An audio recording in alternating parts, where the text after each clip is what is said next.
এইভাবে গোটা বাংলাদেশ জুড়ে তাণ্ডব নৃত্য চালানো হয়েছে, হিংসার তাণ্ডব।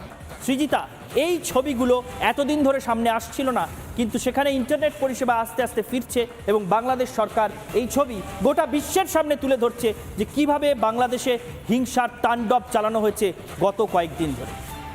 আর এখানেই তো প্রশ্ন যে একটা ছাত্র আন্দোলন আসন সংরক্ষণ বাতিলের দাবিতে সেখানে এইভাবে মানুষের ক্ষতি করা যায়, এইভাবে একটা দেশের ক্ষতি করা যায়, যেখানে ফ্লাইওভার পুড়ে দেওয়া হয়, ডেটা সেন্টারে ভাঙচুর করা হয়, আগুন লাগিয়ে দেওয়া হয় যত্রতত্র, একটা দেশের এত ক্ষতি করে দিয়ে রাষ্ট্র বাঁচানোর প্রচেষ্টা করা হচ্ছে। সেখান থেকেই বিএনপি এবং জামাতের যে যোগসাজশ সেটা বোধহয় আরো বেশি শক্তিশালী হচ্ছে। ভারতীয় শিক্ষাবিদ পবিত্র সরকার এই যখন ঘটনাটা চলছে তখন সেখানে আটকে পড়েছিলেন। তিনি তার অভিজ্ঞতা থেকে কি বলছেন একবার শুনুন।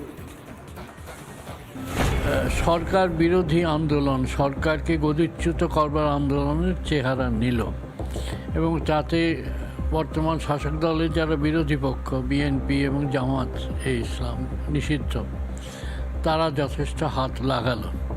ফলে ছাত্রদের হাতে আর আন্দোলনটা নেই। জাতীয়